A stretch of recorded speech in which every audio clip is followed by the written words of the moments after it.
Hello, everyone, and welcome to our presentation, The AI Race, Why Winning Matters. My name is Jim Lapointe, president of Colden Company.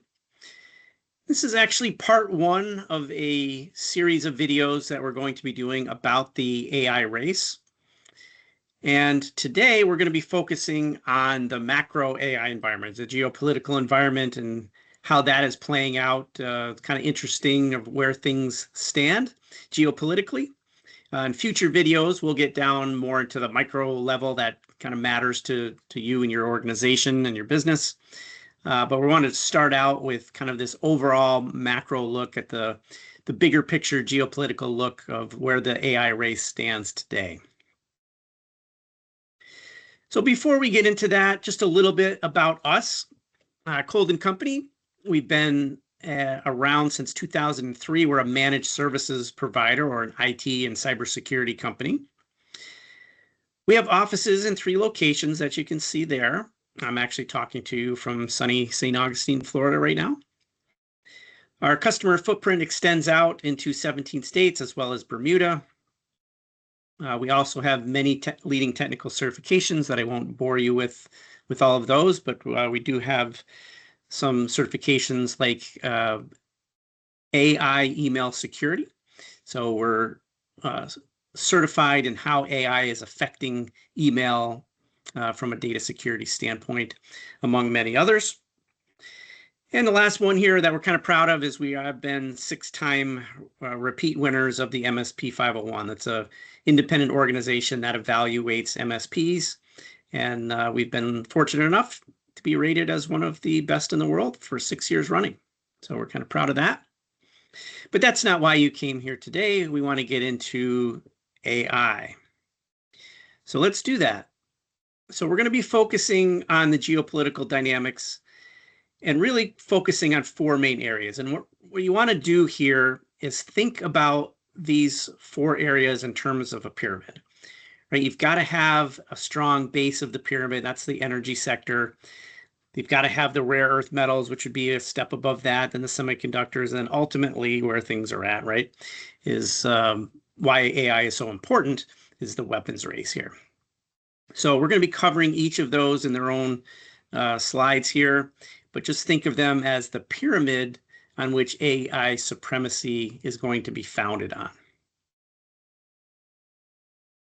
Okay, so let's get into it here. So at this geopolitical level, the battle for AI supremacy is going to shape the future of civilization. And boy, that sounds grandiose, but it is really not hyperbole. The winner of the AI race is going to dominate the world stage. And world leaders recognize this, including the leaders of Russia, China, and the United States. European Union is starting to come around on that, although they have not been very well engaged in the AI race to this point.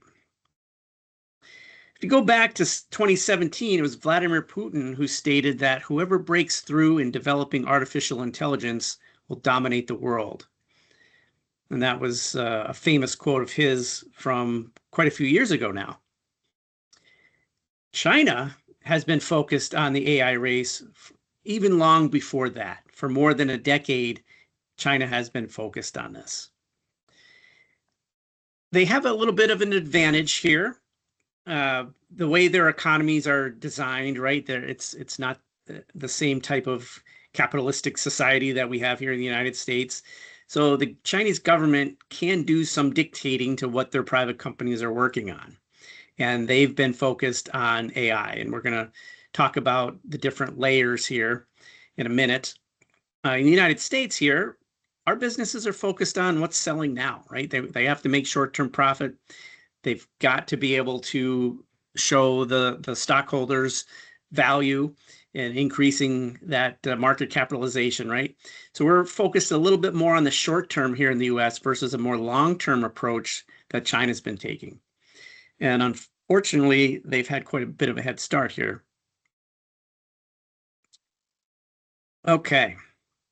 So at that base of that pyramid that we were talking about is the energy race. So where do we stand there? Energy consumption is going to be absolutely massive with the amount of computing power that's going to be required. You think about these gigantic data centers that are being built, between Tesla and some of these giant data centers that are being built for AI. Boy, there's a lot of power. China is building a factory for BYD, which is, you can think of them as kind of the Chinese version of Tesla.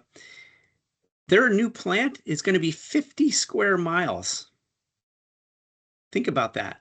Imagine that. It's massive. These things are massive, and the energy needed is going to be massive as well. So you've got to be able to power all of these computers and chips that are doing the artificial intelligence and running these artificial intelligence programs. And there's a lot of them out there, right? Okay.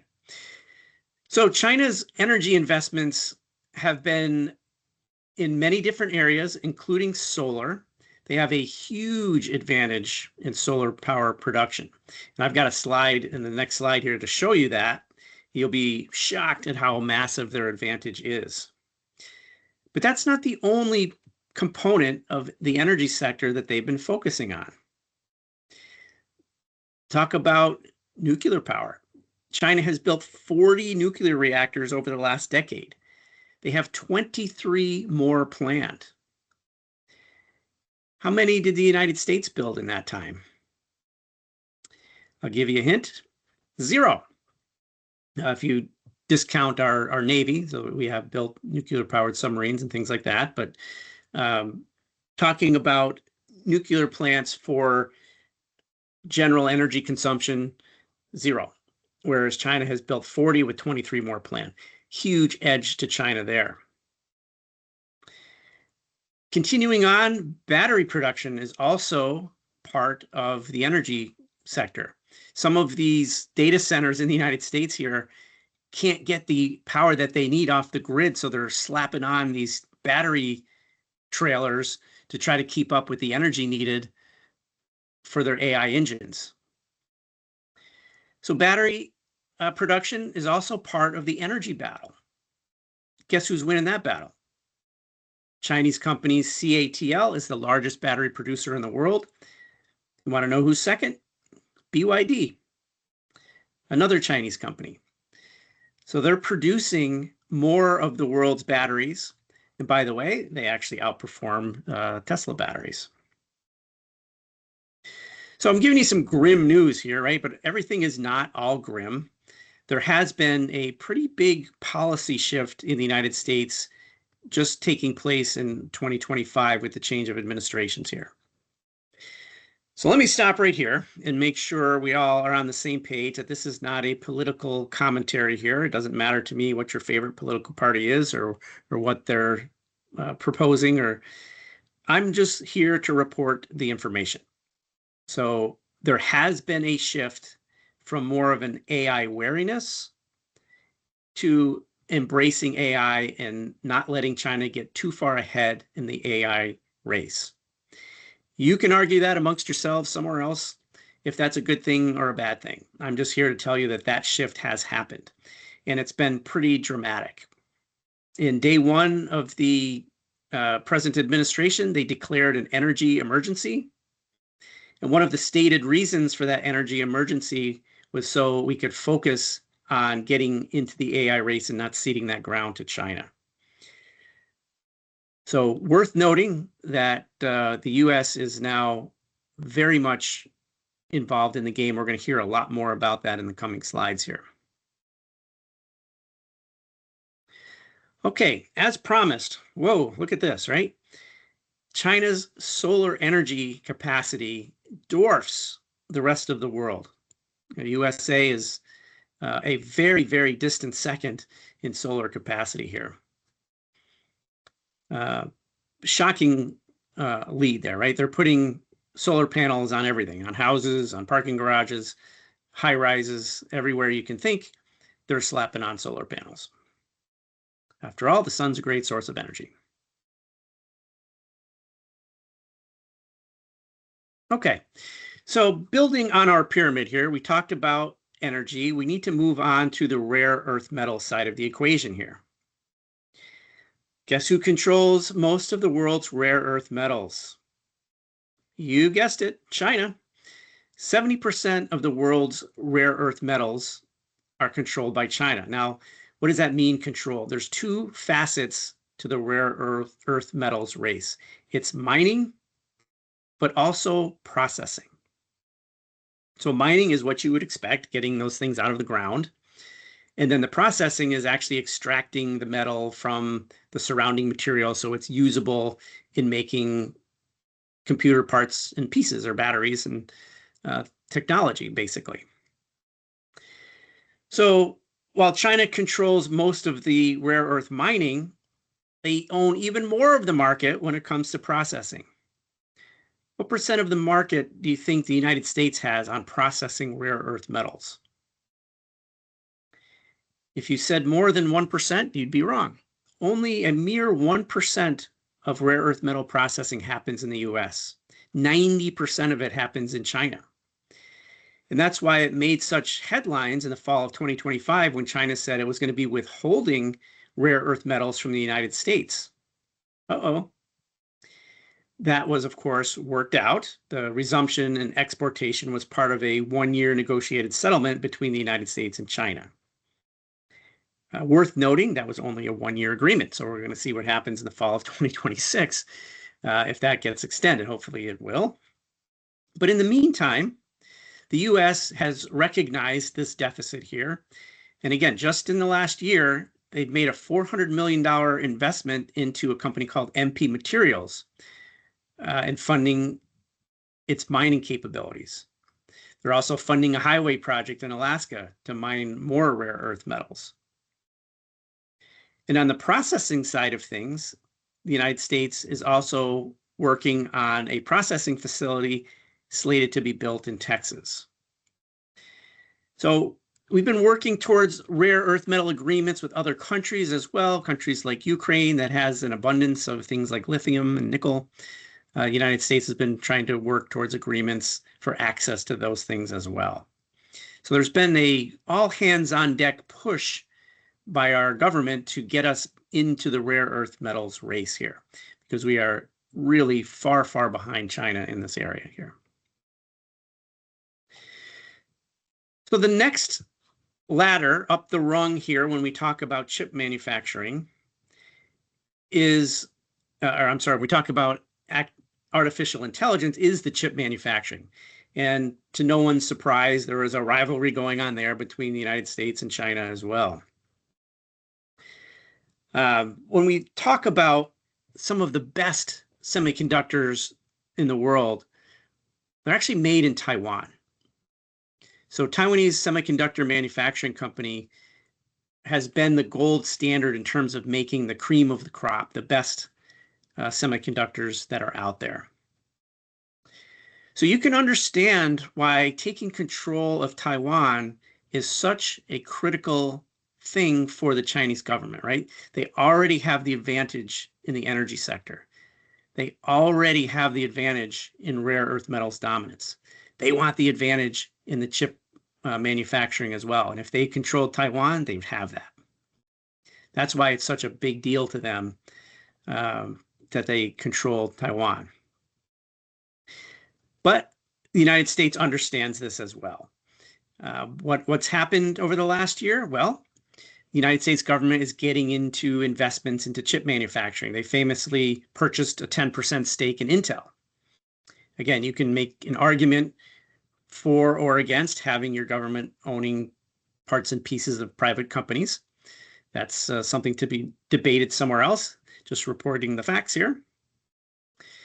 But the United States has also secured commitments from NVIDIA of $500 billion, $500 billion for chip manufacturing and design in the United States, $500 billion from Apple, and $100 billion from Taiwanese Semiconductor as well.